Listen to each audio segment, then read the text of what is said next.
എല്ലാവർക്കും ടോസ് അക്കാഡമിയിലേക്ക് സ്വാഗതം. HSIയുടെ നോട്ടിഫിക്കേഷൻ വന്നിട്ട് 2 മാസം കഴിഞ്ഞിരിക്കുകയാണ്. 6 മാസം കൂടിയാണ് ഇന്ന് നമ്മുടെ മുമ്പിലുള്ളത്. സെപ്റ്റംബറിൽ നമുക്ക് എക്സാം പ്രതീക്ഷിക്കാം. അപ്പോൾ ഈ 6 മാസം എന്ന് പറയുന്നത് നിങ്ങൾ പ്രോപ്പറായിട്ട് യൂസ്ഫുൾ ചെയ്യേണ്ട ടൈമാണ്. കാരണം കടൽ പോലുള്ള സിലബസ് നമുക്ക് കംപ്ലീറ്റ് ചെയ്യാനുണ്ട്. സുവോളജിയിലും ബോട്ടണിയിലും ഒരുപാട് ടോപ്പിക് ഇൻക്ലൂഡ് ചെയ്തിട്ടുള്ള സിലബസാണ് നമ്മളുടേത്. ഡിഗ്രി PG ലെവൽ വരെ ഉൾപ്പെടുന്ന ഒരു സിലബസാണ്. അതേപോലെ ഓരോ ടോപ്പിക്കും വളരെ വൃത്തിക്ക് റിവിഷൻ ചെയ്യണം. എന്നാൽ മാത്രമേ നമുക്ക് അതുപോലെ അത്രയും കോൺഫിഡൻസിൽ എക്സാം ഹാളിലേക്ക് പോകാൻ സാധിക്കുകയുള്ളൂ. ദെൻ മൂന്നാമത്തെ മെത്തേഡ് കാര്യം എന്ന് പറയുന്നത് അത്രയും പെർഫെക്റ്റ് ആക്കുന്ന കാര്യമാണ് എക്സാം അറ്റൻഡ് ചെയ്യുക, മോക്ക് ടെസ്റ്റുകൾ അറ്റൻഡ് ചെയ്യുക, അതേപോലെ previous year questions paper work out ചെയ്യുക. ഇതൊക്കെ വളരെ നമ്മൾ പെർഫെക്ഷനിലേക്ക് നയിക്കുന്ന കാര്യങ്ങളാണ്. അപ്പം സ്വപ്നം കാണാം പ്രയത്നിച്ചുകൊണ്ട് HSIക്ക് വേണ്ടി ടോസ് അക്കാഡമിക്കൊപ്പം. അപ്പം നമ്മുടെ ടോസ് അക്കാഡമി നിങ്ങൾക്ക് എല്ലാവർക്കും അറിയാം, HSIയുടെ കോച്ചിങ് വളരെ സക്സസ്ഫുള്ളി റണ്ണിങ് ആയിക്കൊണ്ടിരിക്കുകയാണ്. 4 ബാച്ചുകൾ നമ്മൾക്കുണ്ട്. ഇന്നത്തെ വീഡിയോയിൽ ഞങ്ങൾ ഉദ്ദേശിക്കുന്നത് കുറച്ച് 2 ടോപ്പിക്കുകൾ നിങ്ങളായിട്ട് ഷെയർ ചെയ്യാനാണ്. ഗോൾഡൻ ടോപ്പിക്കുകളാണ്. ദെൻ നമുക്ക് ഓരോ ക്ലാസ്സിലേക്ക് പോവാം. ആദ്യത്തെ ടോപ്പിക്ക് സസ്യ ഹോർമോൺ ആണ്. പ്ലാന്റ് ഫിസിയോളജിയിൽ വരുന്നതാണ് പ്ലാന്റ് ഹോർമോൺസ്. നമുക്ക് ഫെമിലിയർ ആയിട്ടുള്ള 5 ഹോർമോണിനെ കുറിച്ച് പഠിക്കാനുണ്ട്. Cytokinin, auxin, gibberellin, abscisic acid, അതേപോലെ എത്തിലീൻ. നമുക്ക് ഓരോന്നിനെ കുറിച്ച് നോക്കാം. First one auxin. ഓക്സിന്റെ പ്രിക്കഴ്സർ ആരാണ്? ഓക്സിൻ എന്തിനാണ് നിർമ്മിച്ചിരിക്കുന്നത്? ട്രിപ്റ്റോഫാൻ. ഓക്കെ, ഓക്സിൻ ട്രിപ്റ്റോഫാൻ എന്ന അമിനോ ആസിഡിൽ നിന്നാണ് നിർമ്മിച്ചിരിക്കുന്നത്. ദെൻ അതിന്റെ പ്രവർത്തനം എന്തൊക്കെയാണ്? അതിന്റെ ഫിസിയോളജിക്കൽ ഇമ്പാക്റ്റ് പ്ലാന്റ്സിൽ എന്തിനൊക്കെ സഹായിക്കുന്നത്? കോശ വിഭജനം, സെൽ ഡിവിഷന് വേണ്ടി, അതേപോലെ കാണ്ഡങ്ങളുടെയും വേരുകളുടെയും വളർച്ച, ഷൂട്ട് ആൻഡ് റൂട്ട് ഗ്രോത്ത്, കൊഴിഞ്ഞു വീഴുന്നത് തടയുന്നു. ഈ അബ്സിഷൻ അത് തടയാൻ വേണ്ടി ആര് സഹായിക്കും? ഓക്സിൻ സഹായിക്കും. അതേപോലെ ടിഷ്യൂ കൾച്ചറിലെ സെൽ ഡിവിഷൻ, നമ്മുടെ കാലക്സിന്റെ സെൽ ഡിവിഷനാണ് ഉദ്ദേശിക്കുന്നത്. ദെൻ ഏറ്റവും ഇമ്പോർട്ടൻ്റ് ആയ ഒരു പോയിന്റ് ആണ് എപ്പിക്കൽ ഡൊമിനൻസ് എന്നറിയപ്പെടുന്ന മലയാളത്തിൽ ശീർഷാധീശത്വം. എന്താണ്? എപ്പിക്കൽ ബഡുകൾ ലാറ്ററൽ ബഡുകളെ ഇൻഹിബിറ്റ് ചെയ്യാം. ഇതിപ്പോൾ ഒരു പ്ലാന്റ് ആണെങ്കിൽ ഇവിടെ ഒരു ബഡ് ഉണ്ടാവും. ഈ ബഡിലൊക്കെ എന്തുണ്ടാവും? ഓക്സിൻ ഉണ്ടാവും. ആ ഓക്സിൻ ലാറ്ററൽ ബഡ് ഫോം ചെയ്യുന്നത് ഇൻഹിബിറ്റ് ചെയ്യും. അതിനെയാണ് എപ്പിക്കൽ ഡൊമിനൻസ് എന്ന് പറയുന്നത്. അപ്പോൾ എപ്പിക്കൽ ഡൊമിനൻസിനെ പ്രൊമോട്ട് ചെയ്യുന്ന ആരാണ്? ഓക്സിൻ ആണെന്നുള്ള കാര്യം ഓർത്ത് വെക്കുക. ദെൻ ഫ്ലവറിങ്ങിന്, പുഷ്പിക്കലിന് വേണ്ടി സഹായിക്കുന്നു. ദെൻ ബീജസങ്കലനം നടക്കാതെ തന്നെയുള്ള ഫ്രൂട്ടിൻ ഡെവലപ്മെന്റ് ആണ് പാർത്തനോകാർപ്പി, അല്ലേ? അതിന് സഹായിക്കുന്ന ആരാണ്? ഓക്സിൻ ആണ്. ദെൻ 2,4-D എന്ന് പറയുന്ന ചില സിന്തറ്റിക് ആയിട്ടുള്ള ഓക്സിൻ, കൃത്രിമ ഓക്സിനുകൾ കളനാശിനിയായിട്ട് ഉപയോഗിക്കുന്നുണ്ട്. ജിയോട്രോപിക് വളർച്ചയുടെ നിയന്ത്രണത്തിനും ആര് സഹായിക്കുന്നുണ്ട്? ഓക്സിൻ സഹായിക്കുന്നുണ്ട്. അതേപോലെ വിത്ത് മുളയ്ക്കുന്നതിന്, സീഡ് ജെർമിനേഷന് വേണ്ടി പ്രൊമോട്ട് ചെയ്യുന്നത് സഹായിക്കുന്ന ഒരാളാണ് ഓക്സിൻ. ദെൻ ഒരു ഇമ്പോർട്ടൻ്റ് ആയ പോയിന്റ് ആണ് പ്രകൃതിദത്ത ഓക്സിൻ ഇൻഡോൾ 3 അസറ്റിക് ആസിഡ് ആണ്. Indole 3 acetic acid. Then indole 3 butyric acid, അതേപോലെ indole 3 propionic acid, naphthalene acetic acid, naphthoxy acetic acid ഒക്കെ എന്താണ്? ഈ കൊടുത്തിരിക്കുന്ന മുഴുവൻ എന്താണ്? കൃത്രിമ ഓക്സിനുകളാണ്. ഓർമ്മ വേണേ. അപ്പോൾ ഓക്സിൻ ട്രിപ്റ്റോഫാൻ എന്ന് പറയുന്ന ഒരു അമിനോ ആസിഡ് നിന്നാണ് ഉണ്ടായിരിക്കുന്നത്. ഇൻഡോൾ ഡെറിവേറ്റീവ് ആണ് ഓക്സിൻ, ഇൻഡോൾ ഡെറിവേറ്റീവ്. ഓക്കെ, അതേപോലെ അതിന്റെ main functions, epical dominance, parthenocarpic ഓർത്ത് വെക്കുക. അപ്പോൾ 2,4-D ഒക്കെ എന്തായിട്ട് ഉപയോഗിക്കുന്നു? കളനാശിനിയായിട്ട് ഉപയോഗിക്കുന്നുണ്ട്. മനസ്സിലായോ? ദെൻ അടുത്തതാണ് സൈറ്റോകൈനിൻ. അതൊരു അഡിനിൻ ഡെറിവേറ്റീവ് ആണ്. എന്നുവെച്ചാൽ അഡിനിൻ ഒരു പ്യൂരിൻ എന്നുള്ള കാര്യം ഓർത്ത് വെക്കുക.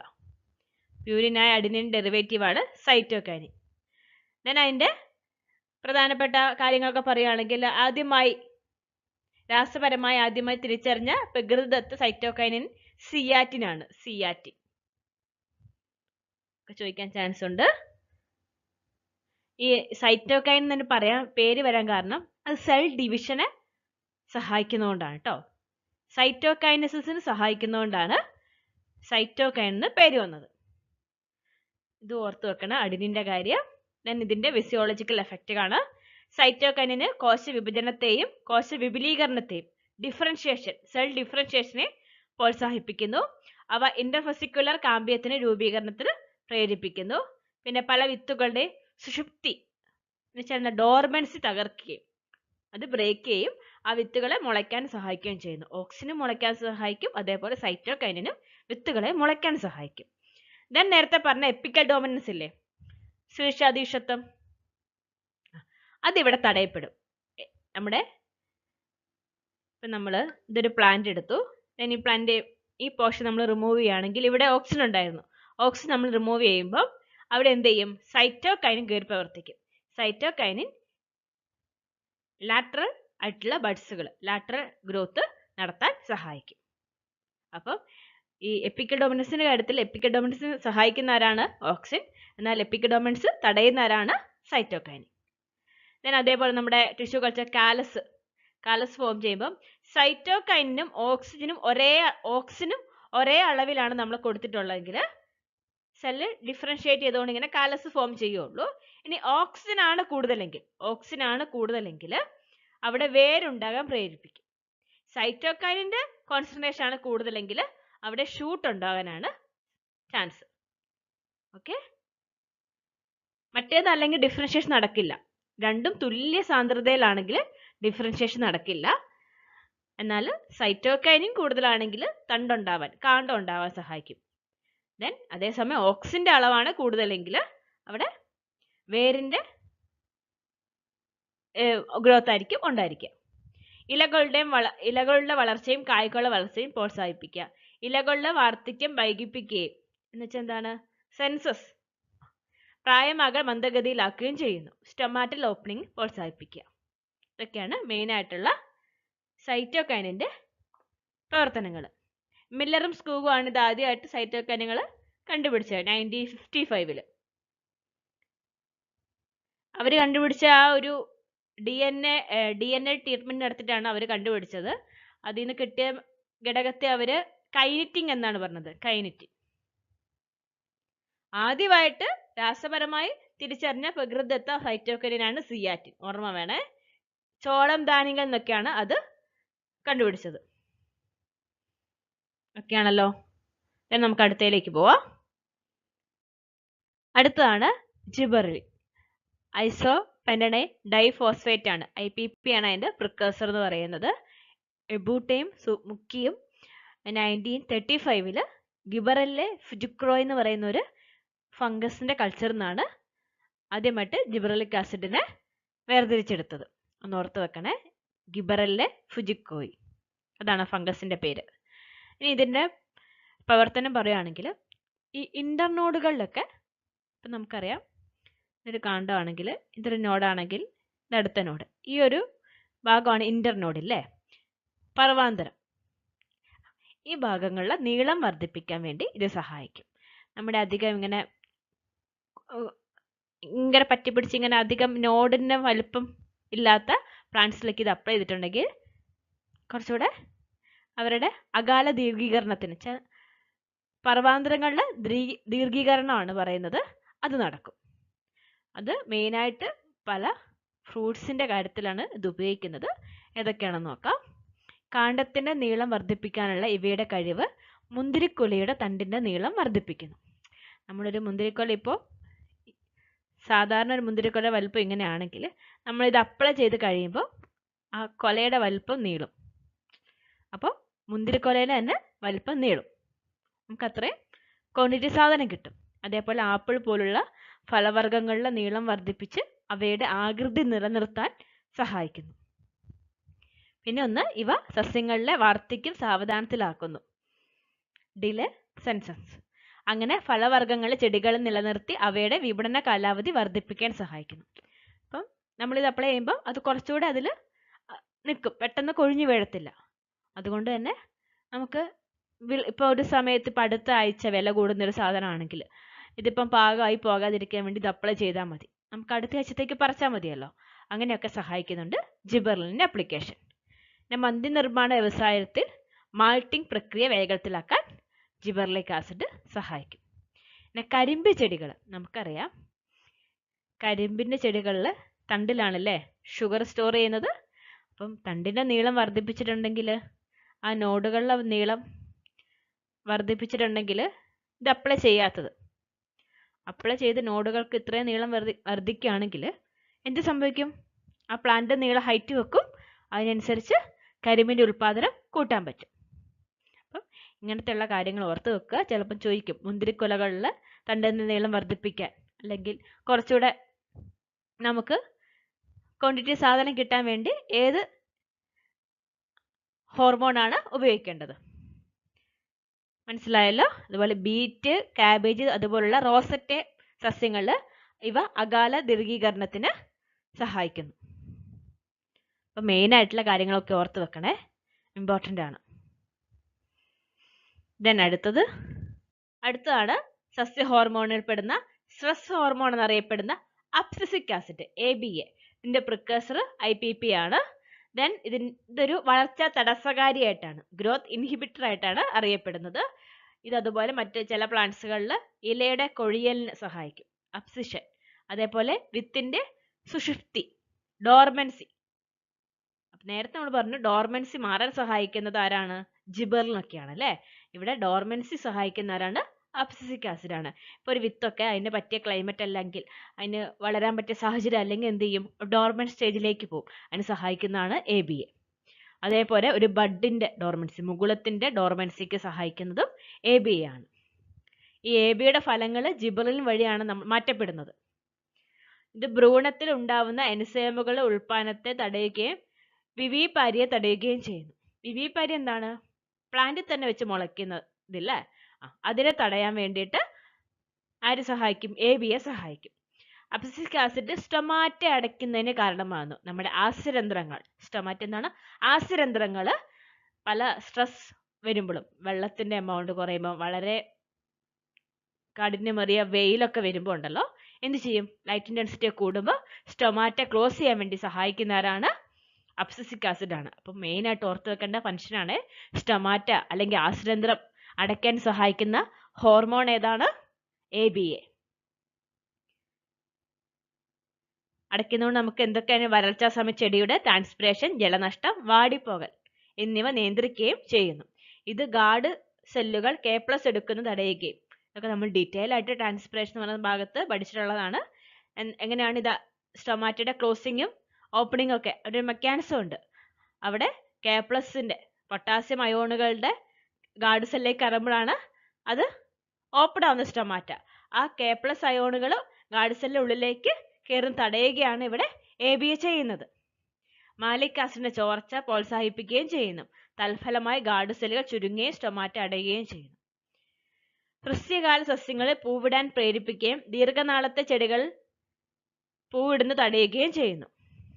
അതുപോലെ ഇലയുടെ വാർദ്ധക്യത്തെ ത്വരിതപ്പെടുത്തുന്ന പ്രൊമോട്ട് ചെയ്യുക, വേഗം ഇലകളെ വാർദ്ധക്യാൻ വേണ്ടി പ്രൊമോട്ട് ചെയ്യാണ് അബ്സിസിക് ആസിഡ് ചെയ്യുന്നത്. ഈ ഫലത്തെ സൈറ്റോകൈനുകൾ പ്രതിരോധിക്കും. ഇതിന്റെ ഓപ്പോസിറ്റ് പ്രവർത്തിക്കുന്നവരാണ് സൈറ്റോകൈനുകൾ. ABA സമ്മർദ്ദ ഹോർമോണായി പ്രവർത്തിക്കുകയും വരൾച്ചാ സാഹചര്യങ്ങളിൽ ജലസമ്മർദ്ദം ഉണ്ടാകുമ്പോൾ, വാട്ടർ സ്ട്രെസ് ഉണ്ടാകുമ്പോൾ സസ്യങ്ങളിൽ ഒരു പ്രധാന പങ്ക് വഹിക്കുകയും ചെയ്യും. ഇതൊക്കെയാണ് ഇതിൻ്റെ പ്രധാനപ്പെട്ട കാര്യങ്ങൾ. ഇങ്ങനെ തന്നെ നിങ്ങൾ ഡീറ്റെയിൽ ആയിട്ട് പഠിക്കണം. നമുക്ക് സ്റ്റേറ്റ്മെന്റ് ലെവലിലൊക്കെയാണ് ക്വസ്റ്റ്യൻ വരുന്നതെങ്കിൽ നമ്മൾ കൺഫ്യൂഷനായി പോകും. അതുകൊണ്ട് ഡീറ്റെയിൽ ആയിട്ട് തന്നെ പഠിച്ചു പോവുക. ഓക്കെ. അടുത്തതാണ് സസ്യ ഹോർമോണായി. സസ്യ ഹോർമോൺ പ്രത്യേകത ഉണ്ട്. ഇതാണ് ഏക വാതക വളർച്ചാ ഹോർമോൺ. ഗ്യാഷ്യസ് ഫോമിലുള്ള ഹോർമോണാണ് എത്തിലീൻ. ഈ എത്തിലീൻ നിർമ്മിച്ചിരിക്കുന്ന മെത്തിയോണിൻ എന്ന് പറയുന്ന അമിനോ ആസിഡിൽ നിന്നാണ്. ക്വസ്റ്റ്യൻ വരാൻ ചാൻസ് ഉണ്ട്. ഏത് അമിനോ ആസിഡിൽ നിന്നാണ് അല്ലെങ്കിൽ ഏതാണ് എത്തിലിന്റെ പ്രിക്കഴ്സർ എന്ന് വെച്ചാൽ മെത്തിയോണിൻ ആണ്. ദെൻ ഇതിന്റെ ഫിസിയോളജിക്കൽ ആയിട്ടുള്ള ഇമ്പാക്റ്റുകൾ നമുക്ക് നോക്കാം. തണ്ടും വേരും നീളം വെക്കുന്നത് ഇത് തടയും. ഒരുപാട് നീളം വെച്ച് പോകുന്നത് തടയുന്നു. അതേപോലെ ലാറ്റർ മുകുളങ്ങളുടെ വളർച്ച തടയുന്നു. അപ്പം നമുക്ക് അറിയാം അവിടെ എന്താ സംഭവിക്കുക? എപ്പിക്കൽ ഡൊമിനൻസിന് കാരണമാവും അല്ലേ. എപ്പിക്കൽ ബഡ് നന്നായി വളർന്നു പോകും, ലാറ്ററലുള്ള ബഡുകൾ വളരില്ല. ഏതാണ്ട് നമ്മുടെ ഓക്സിൻ്റെ അതേ പ്രവർത്തനമാണ് ഇവിടെ എത്തിലീന് ചെയ്തത്. ചില ചെടികളിൽ പൈനാപ്പിൾ, മാങ്ങയിലൊക്കെ അവ പൂവിടുന്നതിന് പഴുക്കുന്നതിന് എത്തിലീൻ സഹായിക്കുന്നു. അപ്പോൾ അത് ഇമ്പോർട്ടൻ്റ് ആണ്. പൈനാപ്പിളിൻ്റെ മാങ്ങയുടെ കാര്യമൊക്കെ ഓർത്ത് വെക്കുക. വർദ്ധിച്ച എത്തിലീൻ ഉൽപാദനം കോശഭിത്തി മയപ്പെടുത്തുന്നതിനെ ഉത്തേജിപ്പിക്കുന്ന പോളിഗാലട്രോണൈസുകളുടെ സമന്വയത്തെ വർദ്ധിപ്പിക്കുന്നു. ഇത് സെല്ലുലോസ്, പോളിഫിനോൾ ഓക്സിഡേസ്, പെറോക്സിഡേസ് മുതലായവയുടെ ഉൽപാദനം വർദ്ധിപ്പിക്കുന്നു.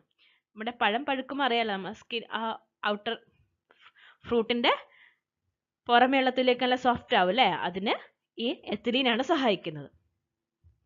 ഓക്കെ, അപ്പൊ പഴങ്ങൾ പഴുക്കാൻ സഹായിക്കുന്ന എൻസൈം അല്ല, ഹോർമോൺ ചോദിച്ചാൽ ഏതാണ് പറയേണ്ടത്? എത്തിലീൻ. പഴങ്ങൾ പഴുക്കാൻ സഹായിക്കുന്ന ഹോർമോൺ എത്തിലീൻ. ഇലകളിലും പൂക്കളിലും പഴങ്ങളിലും വേർപിരിയൽ, കൊഴിയൽ പാളി അല്ലെങ്കിൽ അബ്സിഷൻ സോൺ ഒക്കെ രൂപപ്പെടാൻ എത്തിലീൻ ഉത്തേജിപ്പിക്കുന്നു. അവിടുന്ന് കൊഴിഞ്ഞിട്ട് പ്രായമാകുമ്പോഴും അല്ലെങ്കിൽ പിന്നെ ഏജ്ഡ് ആകുമ്പോഴും അല്ലെങ്കിൽ പഴുത്ത് കഴിയുമ്പോൾ ഒക്കെ അവിടുന്ന് പഴം അല്ലെങ്കിൽ ലീഫൊക്കെ താഴേക്ക് വീഴാൻ വേണ്ടി ഒരു ലെയർ ഉണ്ടാവും അവിടെ. ആ ലെയർ ഉണ്ടാവാൻ സഹായിക്കുന്നതാണ് എത്തിലീൻ. ഓക്കെ, മുകുളങ്ങളുടെയും വിത്തുകളുടെയും സുഷുപ്തിയെ തകർക്കാൻ എത്തിലീൻ കാരണമാണ്. ഡോർമെൻസിയെ തകർക്കാൻ വെച്ചാൽ ബ്രേക്ക് ചെയ്യാൻ വേണ്ടി സഹായിക്കുന്നുണ്ട്. എത്തിലീൻ ഇലകളിലെ മഞ്ഞ നിറവും വാർദ്ധക്യവും പ്രോത്സാഹിപ്പിക്കുന്നു. ഇത് പരാഗണം നടന്ന ഓർക്കിഡുകൾ പൂക്കളുടെ വാടിപ്പോകാൻ പ്രേരിപ്പിക്കുന്നു. ഇങ്ങനത്തെ കുറച്ച് കാര്യങ്ങളൊക്കെ നിങ്ങൾ കൃത്യമായിട്ട് ഓർത്ത് വെക്കണം കേട്ടോ. അതേപോലെ ഇമ്പോർട്ടൻ്റ് ആണ് പൈനാപ്പിൾ, ആപ്പിളിൻ്റെ കാര്യമൊക്കെ. അപ്പോൾ പഴങ്ങൾ പഴുക്കാൻ സഹായിക്കുന്ന ഹോർമോണിൻ്റെ കാര്യം മറക്കരുത്, എത്തിലീനാണ്. മെത്തിയോണിൻ ഇമ്പോർട്ടൻ്റ് ആണ്, ഓർമ്മ വേണം. മനസ്സിലായോ?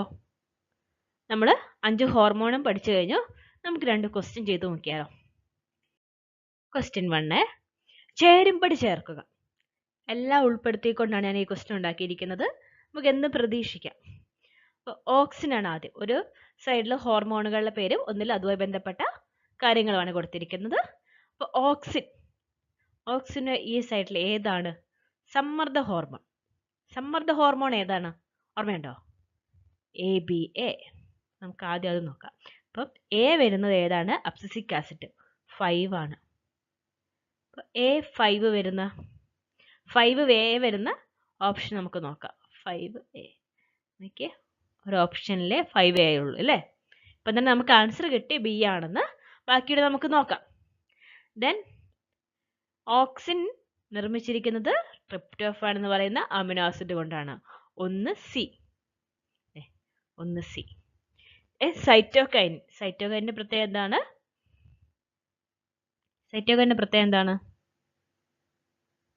ശ്രീഷാദീക്ഷിത്വം തടയുക അല്ലേ? എപ്പിക്കൽ ഡൊമിനൻസ് തടയുക. 2D. ദെൻ എത്തിലീൻ നിർമ്മിച്ചിരിക്കുന്ന മെത്തിയോണിൽ നിന്നാണ്. 3E ശരിയാണ്. ദെൻ ജിബറിൻ മുന്തിരിക്കൊലകളിൽ തണ്ടിന്റെ നീളം വർദ്ധിപ്പിക്കുക. ശരിയല്ലേ? അപ്പോൾ ഓപ്ഷൻ B ആണ് ആൻസർ. അപ്പോൾ ഇനി ഇത്രയും കാര്യങ്ങൾ പഠിക്കുന്നത്. അപ്പോൾ ഓരോ ഹോർമോണിൻ്റെയും പ്രിക്കസേഴ്സിനെ നമ്മൾ ഓർത്ത് വെക്കണം. അതേപോലെ അവിടെ ഫങ്ഷന്, ദെൻ അതേപോലെ അവർക്ക് ഇപ്പോൾ സമ്മർദ്ദ ഹോർമോൺ അബ്സിസിക് ആസിഡ് എന്ന് പറയുന്ന പോലെ എന്തെങ്കിലുമൊക്കെ പ്രത്യേകതകൾ ഉണ്ടെങ്കിൽ അതും പഠിച്ചു വെക്കുക. ഡയറക്റ്റ് അങ്ങനെ ക്വസ്റ്റ്യൻ ചോദിക്കും. മനസ്സിലായോ? ദെൻ അടുത്ത ക്വസ്റ്റ്യൻ, താഴെ തന്നിരിക്കുന്നവയിൽ ഏതാണ് പ്യൂരിൻ ഡെറിവേറ്റീവ് സസ്യ ഹോർമോൺ?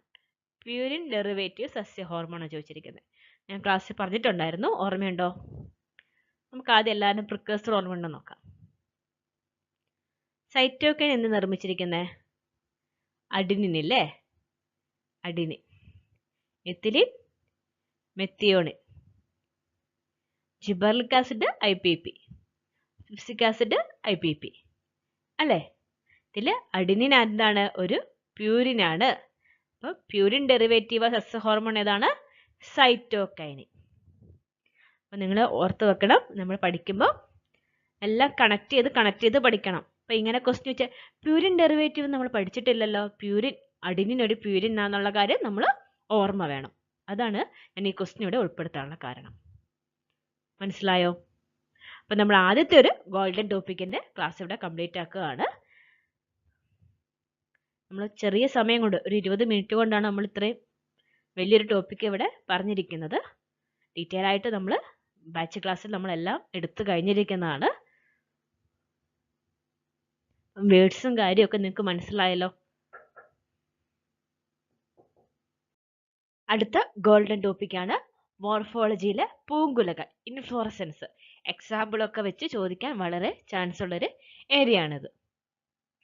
എന്താണ് ഇൻഫ്ലോറസൻസ്? പൂങ്കുല എന്താണ്? ഒരു പ്രധാന പൂങ്കുല ദണ്ടില് പൂക്കൾ ക്രമീകരിച്ചിരിക്കുന്നതിനാണ് പൂങ്കുല ദണ്ടെന്ന് പറയുന്നത്. പൂങ്കുല എന്ന് പറയുന്നത്, ഇൻഫ്ലോറസൻസ് എന്ന് പറയുന്നത്. ആ പൂങ്കുലയിലെ ദണ്ടിന്, ആ പ്രധാന ദണ്ടാണ് പൂങ്കുല ദണ്ട്. മലയാളത്തിൽ പൂങ്കുല ദണ്ടാണെങ്കിൽ ഇംഗ്ലീഷിൽ പെടങ്കിൾ. ഇനി ഒരു പൂവിന്റെ ഞെട്ടിന്, അപ്പോൾ ഇതൊരു പൂ മാത്രമാണ്, പൂങ്കുലയല്ല, ഒരു പൂ മാത്രം. അതിന്റെ ഈ ഞെട്ടിനെ പറയുന്നതാണ് പെഡിസിൽ, മലയാളത്തിൽ പൂഞ്ഞെട്ട്. ഓക്കെ.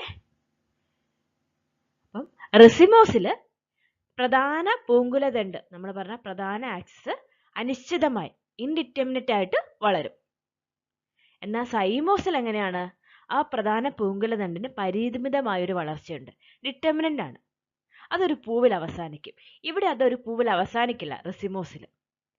അതേപോലെ റെസിമോസിൽ പൂക്കൾ അക്രോപിറ്റ ക്രമത്തിലാണ് ക്രമീകരിച്ചിരിക്കുന്നത്. അക്രോപിറ്റ് എന്ന് വെച്ചാൽ പഴയ പൂക്കൾ അടിഭാഗത്തും ഇളയ പൂക്കൾ മുകൾ ഭാഗത്തായിരിക്കും അറേഞ്ച് ചെയ്തിരിക്കുന്നത്.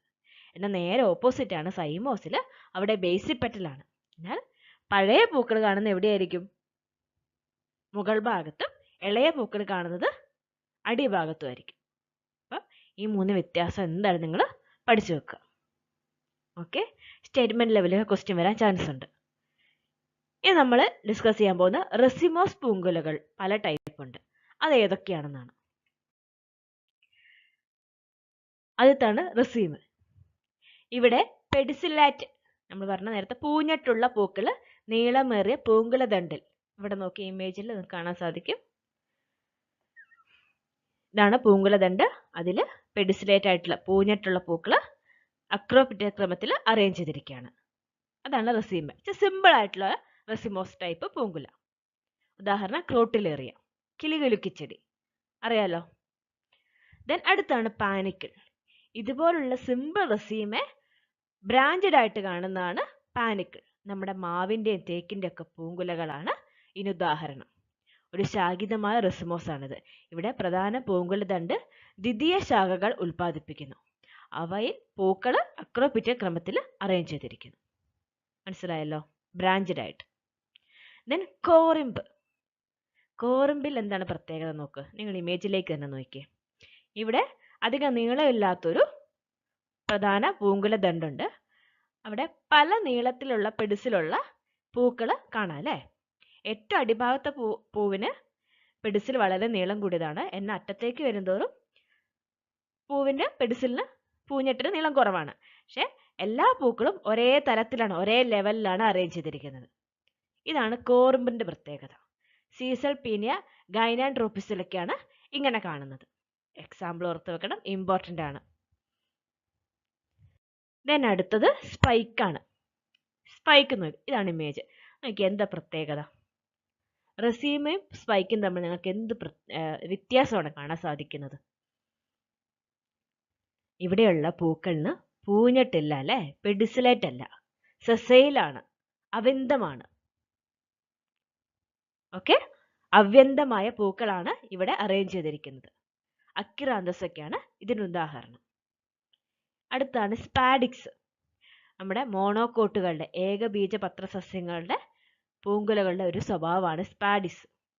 എന്താണ് ഇതിൻ്റെ പ്രത്യേകത? ഇത് നോക്കിയേ, നമ്മുടെ തെങ്ങ്, കവുങ്ങ്, ചേന, അതേപോലുള്ള വാഴയിലൊക്കെ കാണുന്നതാണ് നമുക്ക് ഇങ്ങനെയുള്ള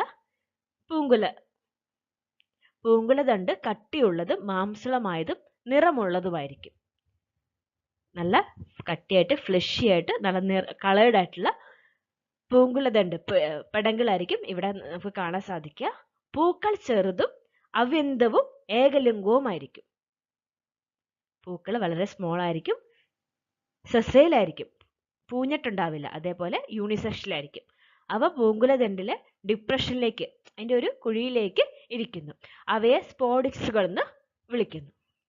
പൂങ്കുലകൾ മുഴുവനും സ്പാത്ത് എന്നറിയപ്പെടുന്ന ഒരു ബ്രാക്ടി കൊണ്ട് മൂടിയിരിക്കുന്നു. ഇത് കണ്ടോ?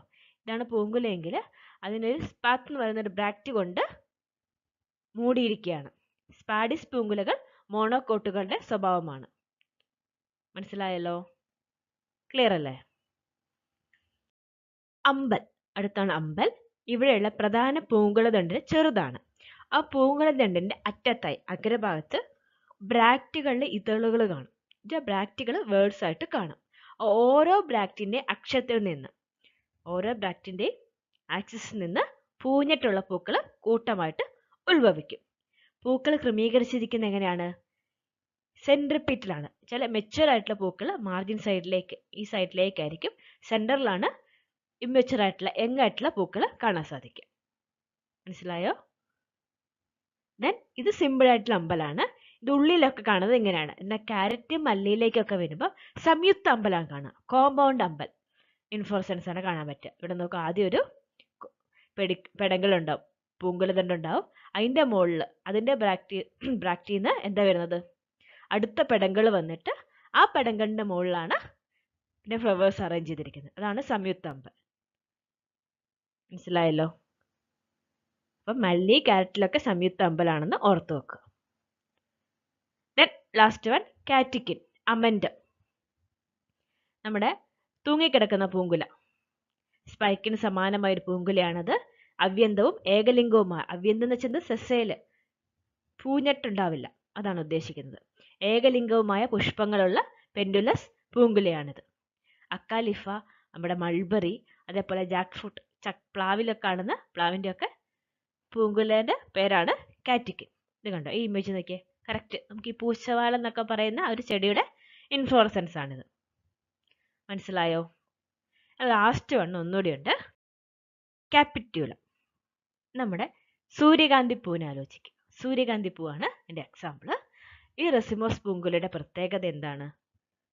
പ്രധാന പൂങ്കുലതണ്ടിന്റെ അഗ്രഭാഗം പരന്നു കിടക്കുന്ന ഒരു ചെറിയ കുത്തനെയുള്ള പ്ലാറ്റ്ഫോം പോലെയായി ഘടനയായിട്ട് മാറുന്നു.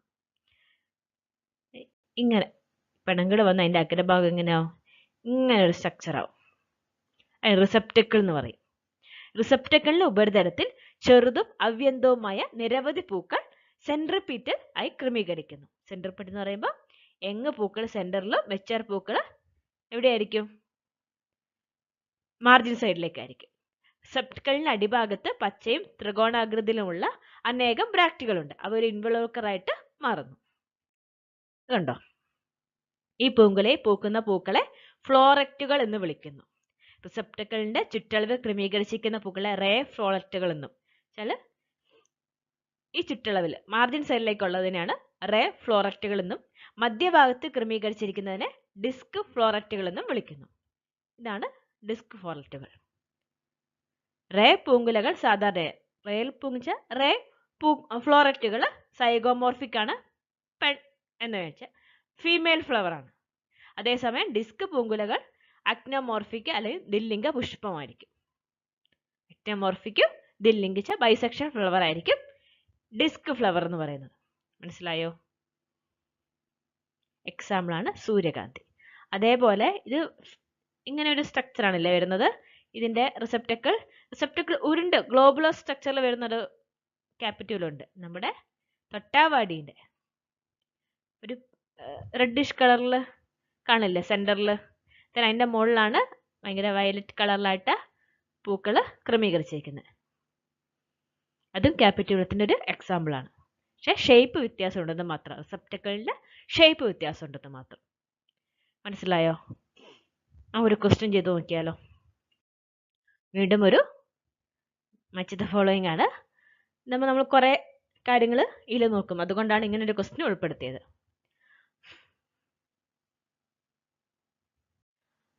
സസ്യമുണ്ട് ഒരു സൈഡിൽ, ഞാൻ അതിന്റെ പൂങ്കുലയുണ്ട്. മാവിന്റെ പൂങ്കുലയുണ്ട്, ഓർമ്മയുണ്ടോ? ഏതാ നമ്മൾ പഠിച്ചേ? അമ്പലാണോ? അല്ല. കാറ്റിക്കിൻ അല്ല. ഇത് കാറ്റിക്കിൻ എന്ന് വെച്ചാൽ പെൻഡുലസ് ആയിട്ടുള്ള പൂങ്കുലയാണ്.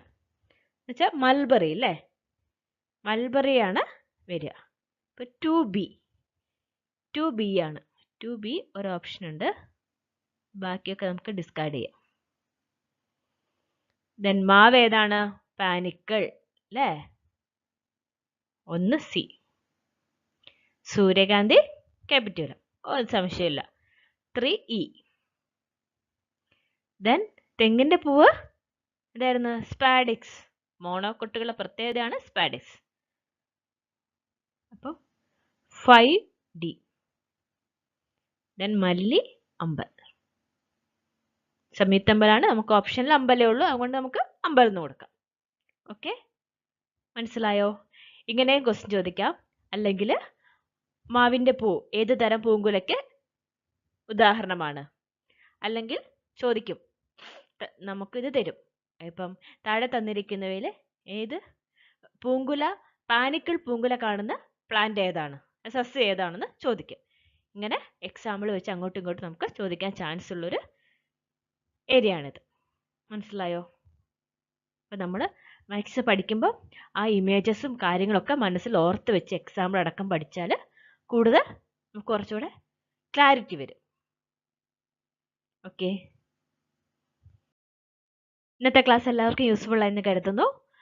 ടോസ് അക്കാഡമിയെ കുറിച്ച് പറയുകയാണെങ്കിൽ NET, SET, KTET, CTET, HSST, HSA, LP, UP other PSC എക്സാമിനൊക്കെ ഓൺലൈൻ കോച്ചിങ് കൊടുക്കുന്ന ഒരു പ്ലാറ്റ്ഫോമാണ് ടോസ് അക്കാഡമി.